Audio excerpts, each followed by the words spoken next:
welcome to this edition of This Week in Women's Soccer. It's been a little over a week, but what are you going to do? We do have a special episode for you here, an Olympics preview for the women's soccer tournament, which obviously in the world of women's soccer, the Olympics are a very big deal. Essentially, talking about it with somebody the other day, if World Cup is the number one thing to win in women's soccer, the Olympics are really 1A, treated pretty equally, unlike the men's side being more of a U23. So a very interesting tournament yet again. I think perhaps we're due for the most competitive yet this year in London, and it should be a very fun one to watch, because really no matter how it shapes up, some combination of top 10, maybe even top 5 teams in the world are going to meet in the quarterfinals, which is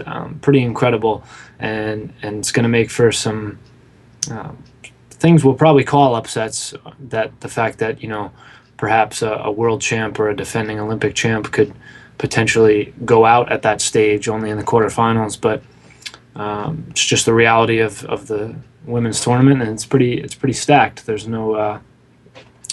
There's really no way of getting around that. So should be a very fun one. Kicks off this Wednesday, July 25th, across the UK, really. London Olympics, but soccer, of course, gets the special treatment starting 2 days before opening ceremony and being played across the UK, really. So should be very fun from that. Anybody who's out there, have fun sort of trekking the aisles, if you will, as you follow around the U.S. or whoever you're following. Every day really has a pretty enticing game. I think that there's really a sort of showpiece game of each day, and that includes some with the U.S. And then, like I said, the quarterfinals, the knockout stage, I think is going to be very, very interesting. It's probably going to be, I think, within the soccer world, within the women's soccer world of folks who follow it, I think it should be just as exciting as the World Cup was last year. It just won't get as much attention because it's just so buried under so many other things at the Olympics. But if you're paying attention, and if you paid attention last year, I think you can expect the same sort of drama. I think we can expect some upsets. I'll give you sort of how I see things. I really have, in terms of predictions, I have like 3 different brackets, because it takes one little shift of, do they finish first in Group G or second in Group G, or does this team finish first in Group F or second in Group F? That can really shift the entire tournament. It's the difference between a quarterfinals exit and winning a gold medal, really, to me. So I'll give you those, but I don't know. I've got like 1A, 1B for predictions. So maybe you might see me in a piece of writing that they look a little different. But starting things off here, New Zealand and Great Britain open the Olympic tournament. First competition of any Olympic sport, July 25th, this Wednesday.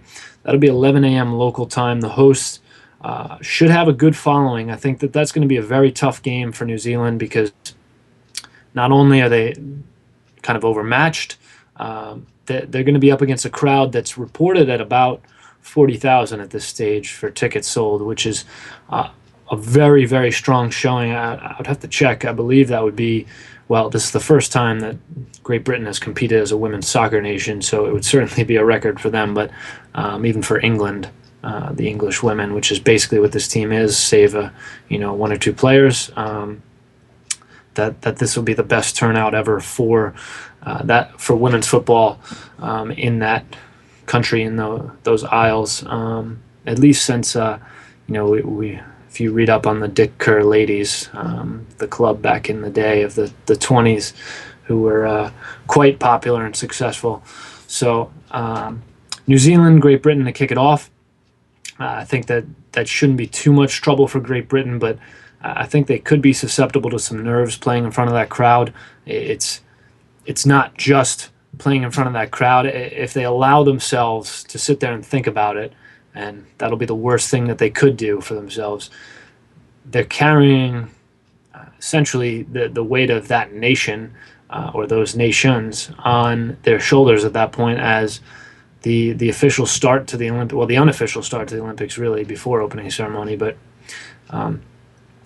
the British women, though, I think they're poised for at least a second place finish in Group A. I mean, Brazil's in this group, and I think that while Brazil is beatable, they're showing some things lately out of under George Barcelos that show that they're ready to play this tournament. So Great Britain and Brazil highlight Group A, along with New Zealand and Cameroon.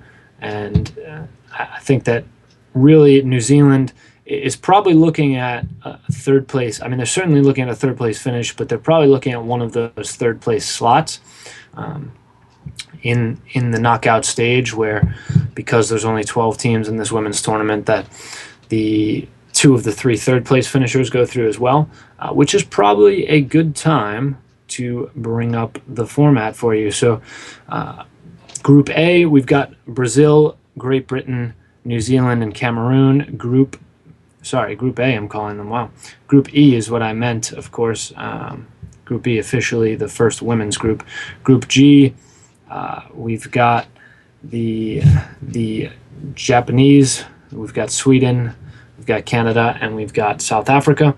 And then Group F is the US's group with France, Colombia, and North Korea as well, which is, if you're paying attention, that is USA, Colombia, North Korea were in the same group in the World Cup last year, and the only difference here is France has swapped with Sweden, which would have been, if the draw had gone slightly differently, it would have been pretty creepy to have the exact same World Cup group as, in this Olympics. So those are your 3 groups: Group E, Group F, and Group G, with the men's groups being A through D. And then the knockout stage, that's where it gets a bit tricky. It's worth a slight explanation here. On the left side of your bracket, you're going to have the first place finisher in Group E, which again is Japan, Sweden, Canada, and South Africa. Group E is Great Britain, Brazil, New Zealand, and Cameroon. They will play either the third place finisher in F or G, whoever finishes better, whoever has the better of the 3 third place finishes. I know that's confusing. Right under that, on that left side of the bracket, you have the top finisher in Group G, which is the US's group, and likely either US or France. Anything else would be absolutely shocking. And they will also get a third place finisher from one of the other 2 groups. So a bit tricky there, but essentially that's the side of the bracket you want to be on. You get a third place finisher, which is, well, I won't give away my predictions too early, but it's a favorable situation. If you're on the other side of the bracket, that's where you're looking at sort of the potential,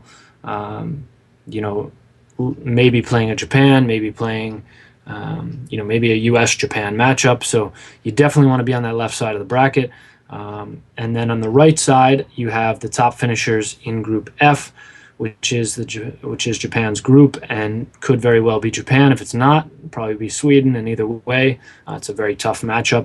They play second place from Group G, which is the US's group. So now you can sort of see where those matchups may lie in the quarterfinals. And then the bottom right there is probably the friendliest of the draws for the 2 teams, at least, because it's the second place Group E finisher, the second place Group F finisher, which it's pretty rare to see 2 second place teams battling in the quarterfinals of a tournament. It's just not really how it usually is, but that's how it works out with only 12 teams. So going back to the groups here, we'll start with Group E. We'll jump to Group F here: Japan, Sweden, and Canada, your headline ones, and then South Africa, who probably has high ambitions, but frankly are very much out of their league here. Canada, potentially a bit out of their league as well. They've shown lately, particularly against the U.S. in a friendly at the end of June, and just recently against Brazil and New Zealand in these friendly tune-ups. Canada has become very physical under Coach John Herdman. They've always been physical, but it was to the point of being exceptional, frankly, over those 3 friendlies, highlighted by the New Zealand match where Robin Gale goes in on a hard, reckless, and quite frankly, at that stage in that game, in a tune-up with the Olympics 10 days out, a foolish challenge on Ali Riley that it looked like it was a minor sprain of the ankle. Ali Riley's been tweeting that the ankle's getting better. New Zealand's got to be happy about that, but I think, I mean, I've had plenty of ankles in my playing days that have gone out, and it's just, ankles are the worst because they're just nagging. I mean, it's one thing to sort of have something go completely, as if, not that you would want it to, and not that would help her for the Olympics, but, you break something or whatever, it's a clean break, you reset it, you move on. Ankles, I mean, as soon as you sprain that thing, it's with you forever, really. It's just constant strengthening of the ankle. But Canada, very physical side lately, which is fine, but I'm not so sure that's going to match up very well, because Sweden will dish it right back, and that could turn into a bit of a, not a brawl, but certainly a back and forth between those two. And Japan really won't entertain it. I mean, you go in hard on Japan like that.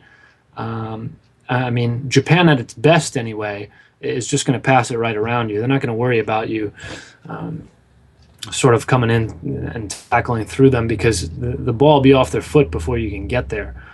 So I'm not sure that bodes well for Canada. But, they're trying something different. Obviously a very disappointing World Cup last year for them, finishing last. So I still don't see them getting out of this group ahead of Japan or Sweden. There's just not, comparatively, there's just not enough quality there. But, third place should be, it should be a third place slot that gets them through to the quarterfinals, which I'm not going to say they'll be happy about, because they're not going to want to finish third. But I think that they will. I think that they probably should be happy about it, to be honest, because Japan and Sweden, I think, are just on completely different levels. Even if the gap between them. I mean, Canada's number 7 in the world. It's not as if there's a huge gap on paper, but I think that Sweden and Japan are definitely superior sides, and they should come out of Group F. And Group E, I mean, like we said, Great Britain and Brazil, the 2 teams really to worry about. New Zealand, I think that New Zealand will go through in that third place as well, presuming that they take care of Cameroon, who's a bit of an unknown, or very much an unknown, because there's just not much information about them. It's their first Olympic tournament, and I mean, frankly, it's the first time that pretty much any of these teams in this tournament have seen them. South Africa, at least, has been around at times, not necessarily with this group, but they've at least been seen before. The Cameroon is very much an unknown. So I think that New Zealand still gets through, because the reasoning there being, I don't think that Colombia or North Korea pick up any points against France or the U.S., and that'll leave basically a bigger gap between second and third in Group G than there will be in Group E, where maybe New Zealand. Basically, I mean, I think New Zealand's looking at, they have to get 3 against Cameroon, and then can they steal one? And I don't know if it happens against Brazil. I don't really think it happens against Great Britain either, but maybe they steal a point against Great Britain if they just bunker down a bit. So that'll be interesting to watch. I think the big game to watch there is the final day of group play, July 31st. Great Britain and Brazil squaring off in Group E. That's going to be a good one. It should and could be a group-deciding match. And again, those seedings are so important, because the first place finisher in Group E gets third place from Group F or G, which, as we know, I mean, if it's G, I think the first place finisher for me will be delighted, because Colombia and North Korea, I don't think, are poised to make any sort of run. And, even if it's Group F, you're looking at probably Canada, which I think at that point you would take, especially when you could be somewhere else in the bracket facing, a far superior side and a far scarier side, frankly. So that should be really the match to watch in Group A. In Group B, the match to watch is going to come on match day 2 for the women, which is July 28th. It's Japan and Sweden. Another really probably group deciding match, not as much so as Group E because a lot more, a lot more could happen in Group F outside of this match, where this would not necessarily be a winner takes the group. I mean, you could be looking at something where if somebody drops 2 points against Canada, maybe even drops all 3, surprisingly, and then you sort of see a very crowded table in Group F. So Japan and Sweden, though, on that second match day for the women, July 28th, that is a very good one because that should be, I mean, it is 2 of the best teams in the world, and I think that Sweden will be very eager to prove themselves against Japan. They finished 3rd in the World Cup. Sweden did last year. Japan obviously coming in as World Cup champs, and I think that there's something to prove there. I think Sweden, for a while now, has had a bit of a chip on its shoulders, that or collective shoulders, that that they are one of the best teams in the world, but they haven't been able to get it done on that final little bit. That they haven't been able to get a gold medal. And that will be something that they'll carry with them. Japan, obviously, coming off a rather surprising gold medal at last year's World Cup, will be they'll have the targets on their back, frankly. And I think a lot of people are looking at it that way. The U.S., obviously, I mean, the U.S. say Japan. I mean, that's like the one word I think that the U.S. just gets motivated by, and then Sweden will have that same motivation. France will have plenty of motivation. So I think that could be something to keep an eye on. And that match in particular is certainly something to keep an eye on. And then in Group G, the U.S.'s group, the opening day is really, to me, opening day defines what happens in this group. It's France versus U.S. It is easily the toughest matchup that the U.S. will face in the group.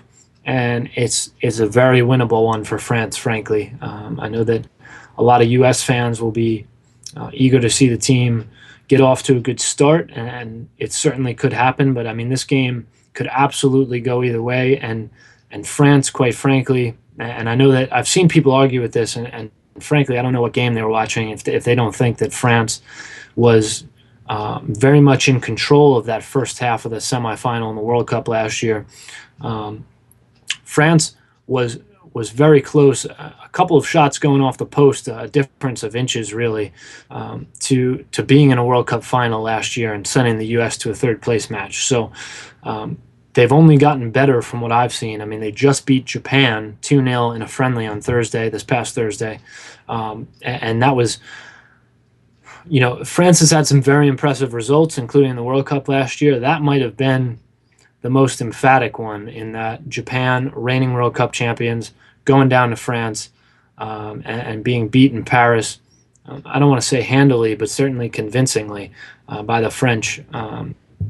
This team is very good. And, again, like I said, anything could happen in that knockout stage because these matchups are such clashes of heavyweights, but it's absolutely not out of this realm to think that France will be on a podium, whether that's gold, silver, or bronze, to be determined. But it's not a crazy idea to think that they could even win this thing, because they are very, very good. I think they're the most technical side of the bunch, right up there with Japan. And, we saw how those two teams matched up the other day.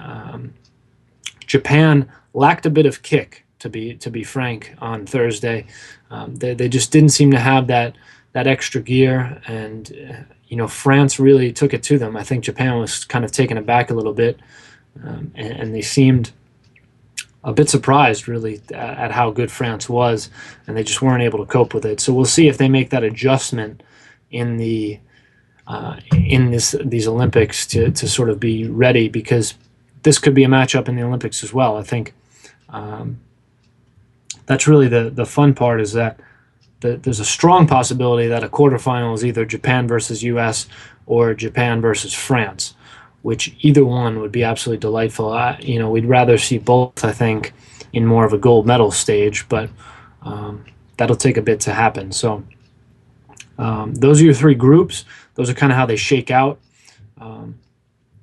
To me, like I said, things are a bit of a toss-up, but I'll give you what I think would be maybe of all the options, sort of the fun one, if you will, because I think it would be a very fun final, and it would be exceptionally cool to see two teams play each other twice. So if I could, this is sort of how, and again, there's so many different ones that I myself have a couple of different brackets, but so Brazil winning Group E, with Great Britain coming in second and then New Zealand third, all three going through is how I have it as of now. In Group G, we have Japan, and I have them going through first with Sweden second and Canada third. Sorry to be a little bit predictable there, but that's how I would look at that. And then that would leave only the two for the Group G with the US, and that would be USA and France. Now, as I said, I think the opening match in Group G decides Group G, and I think that it's just an overwhelming suspicion that France will find a way to at least get a point against the US, and I think a point might be actually fair for both squads. But let's say France goes through first in Group G. They then get a matchup with third place from Group E, which is New Zealand. That's that favorable left side of the bracket. And above them would be Brazil as top finishers in Group E versus third place in Group F, which is Canada. So Canada and Brazil. Brazil, to me, still very much a work in progress. They looked a lot better these past couple weeks against Canada in particular. But still, I think some flaws with this team. However, I think Canada is basically exactly who they could ask for in the quarterfinals. Brazil moves on. And then France, New Zealand. I'm sorry, Kiwis, but that's not even a question.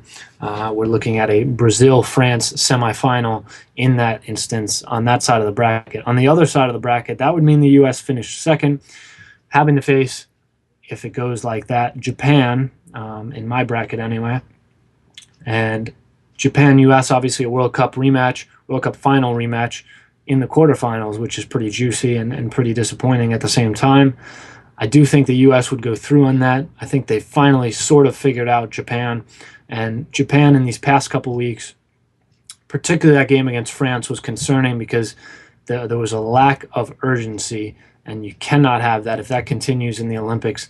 I don't think that they're going to struggle per se, but when you get to that knockout stage where just anything could happen, that's not a good characteristic to have. And I think Japan, in that situation against the U.S., should it come to that, would go out in the quarterfinals there. And then below them, Sweden versus Great Britain.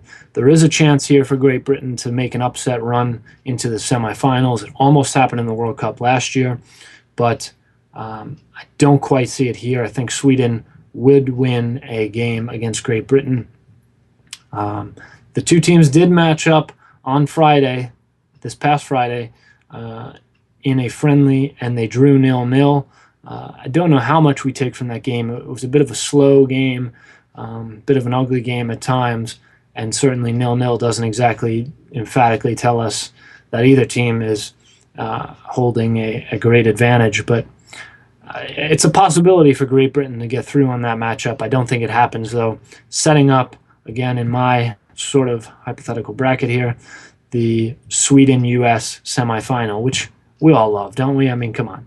Another one, just like last year, would be great stuff. Does Sweden finally figure out the U.S.? I don't know. I mean, I wouldn't say they don't have them figured out. It's just been, at times, a poor draw of the luck. They certainly had them figured out in the group stage of the World Cup last year, and they made them look pretty bad.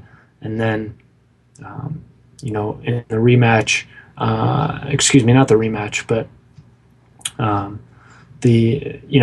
last year in the World Cup, they were well figured out, and the U.S. obviously moved on further than Sweden did by beating France, and then Sweden sort of struggling against Japan in those semifinals of the World Cup. But Sweden, I think that they certainly could win this matchup should it happen against the U.S. And maybe I'm picking a little more of what I would like to see, because I think this would be a really fun one. Wouldn't it be nice if we got a USA-France final, which could happen? And that's the bracket I'm giving you, just because that's a juicy one, and I like that. And I think it'd be great to see. I also think I'm very entertained by this French team. They're very technical on the ball. They're very they're just very good, quite frankly. I mean, let's say it how it is. And that would also create I think that is the kind of situation this U.S. team responds to as well. They lost to Sweden in that group stage match in the World Cup last year, and they had to respond from it. They had to pick things up, and North Korea, Colombia, not the biggest of threats, but it was a wake-up call. And I think that dropping points, whether a draw or a loss to France, and even finishing second because of that, is a definite wake-up call for the U.S., and would be a definite wake-up call for them. And they love that kind of stuff, I think. They love that little bit of adversity. They work better with that. So dropping points to France and then having to go up against Japan in the quarters, or even if it's Sweden in the quarterfinals, either one. Whether they get Sweden in the quarterfinals, they get them in the semifinals, either way, it's a huge rivalry. And if the U.S. comes into that game with a loss under their belts, or a poor performance and a draw under their belts, they're going to be that much more motivated, and I think that'll help spur them into a run. And then the question is, if they get to the final, is it something like last year where that exact thing happened? They overcame that adversity against Sweden. Then they had to overcome it again in the dying seconds against Brazil in the quarterfinals.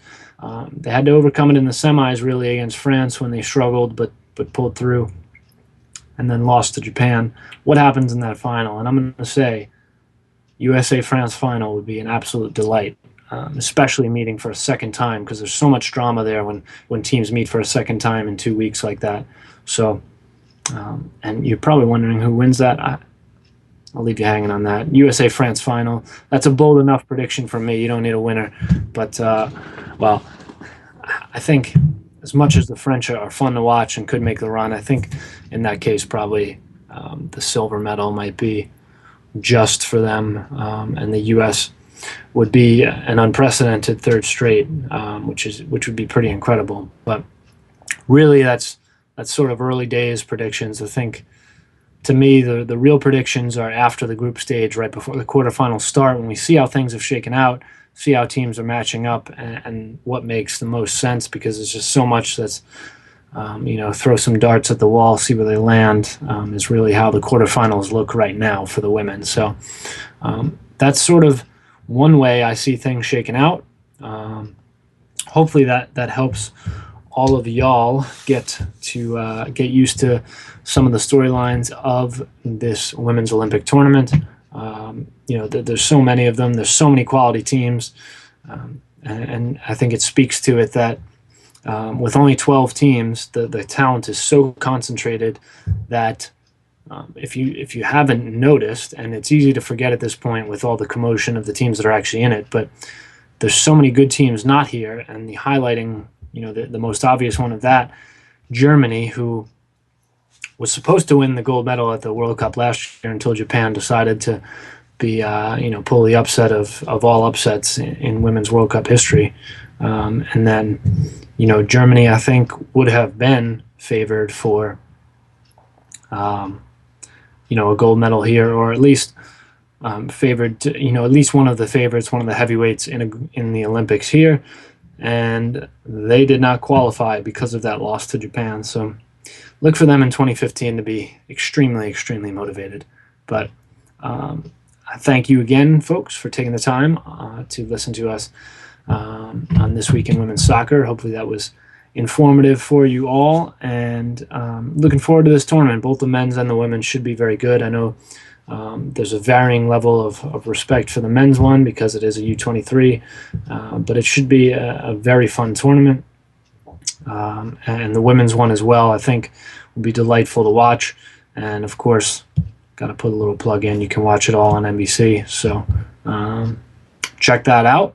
And I will be happy to be bringing it to you. So we'll catch you hopefully throughout the tournament, certainly afterwards with exactly how things went down and why they did. And until then, I'm Jeff Kassouf, your host of This Week in Women's Soccer. Thanks for joining us.